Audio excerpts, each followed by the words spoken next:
ભવસંભવભીતિભેદનમ સુખસંપત્કરુણાનિકેતનમ વ્રતદાન તપઃ ક્રિયાફલમ સહજાનંદ ગુરુમ ભજે સદા. ઈષ્ટદેવ ભગવાન શ્રી સ્વામિનારાયણ, ગુરુનામ ગુરુ વડતાલ વિહારી હરિકૃષ્ણ મહારાજ લક્ષ્મીનારાયણ દેવ, આચાર્ય પ્રવર શ્રી રાકેશ પ્રસાદજી મહારાજ શ્રી તથા આપણે કથા વાર્તાનો લાભ આપ્યા એવા મારા ગુરુજી નીલકંઠચરણદાસજી સ્વામી, ચેરમેન સ્વામી, જુનાગઢ મંદિરના ચેરમેન સ્વામી, વિષ્ણુ સ્વામી, બાલ સ્વામી, બાપુ સ્વામી આદિ તમામ વડીલ બ્રહ્મનિષ્ઠ સંતો, વાલા હરિભક્તો બધાને ભાવથી જય સ્વામિનારાયણ. આજે ગુરુ પૂર્ણિમાનો પવિત્ર દિવસ છે. જેમ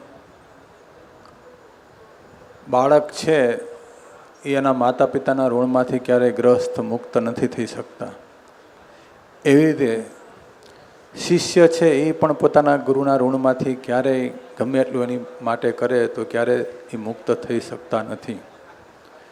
કારણ કે ગુરુ છે એ અંધકાર રૂપમાંથી પ્રકાશ તરફ લઈ જાય છે, ભગવાનને ભેટાડે છે. એવા જે ગુરુ તુલસીદાસે કીધું, ગુરુ ગોવિંદ દોનો ખડો કિસકો લાગુ પાય, બલિહારી ગુરુદેવ કી જેને ગુરુ ભગવાન જેને દેખાડ્યા.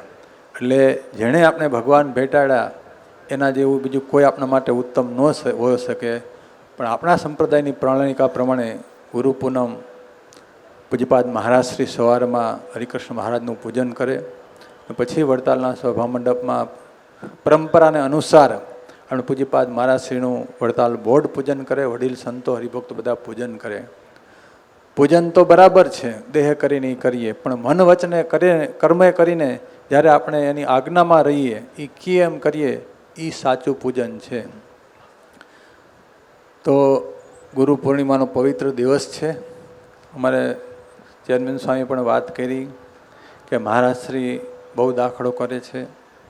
દેશ વિદેશ અથવા ભારતમાં ફૂલ શિડ્યુલ ટાઈટ હોવા છતાં પણ પોતાના દેહની પરવા કર્યા વિના એક વર્ષમાં 35 40 મંદિરોની મૂર્તિ પ્રતિષ્ઠા કરે છે.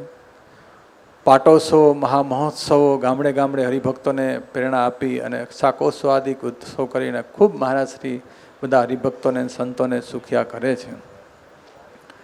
સાથે સાથે દેશ વિદેશમાં મહારાજશ્રી હમણાં 2.5 મહિના સુધી અમેરિકા જેવા દેશમાં વિચરણ કરી, ગાદીવાળા લાલજી મહારાજ બધા આખું ધર્મકુળ સત્સંગને માટે આખું સમર્પિત છે.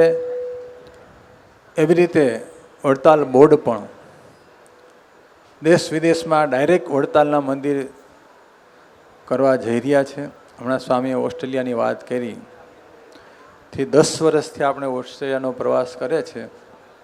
એમાંય જો ઓસ્ટ્રેલિયાની વધારે શરૂઆત કરીએ, પાયામાં કોઈ ડૂબીને જો કામ કરતા હોય તો અમારે ભાઈ સ્વામી ધર્મજીવન સ્વામી છે.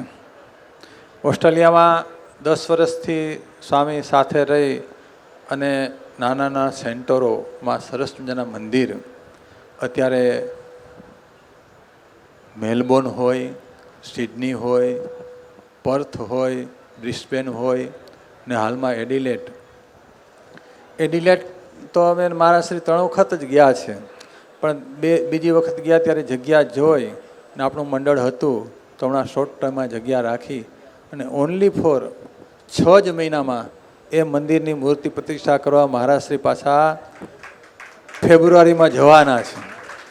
મંદિર પાછું નાનું નહીં, લગભગ 13,000 જેટલું સ્ક્વેર ફૂટમાં બાંધકામ.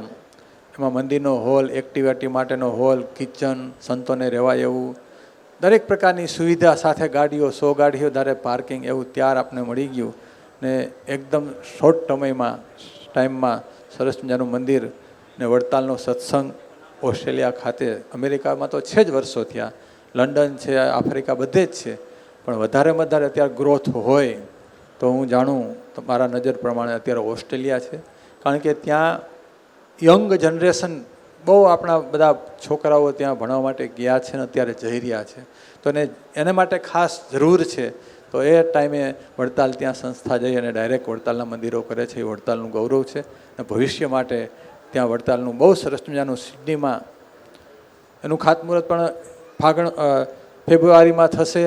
125 કરોડનું મંદિર, 125 કરોડ રૂપિયાના ખર્ચે સિડનીમાં અહીંયા જેવું ભવ્યાતિ ભવ્ય મંદિર ઇન્ડિયામાં બને છે એવું વડતાલનું મંદિર થશે.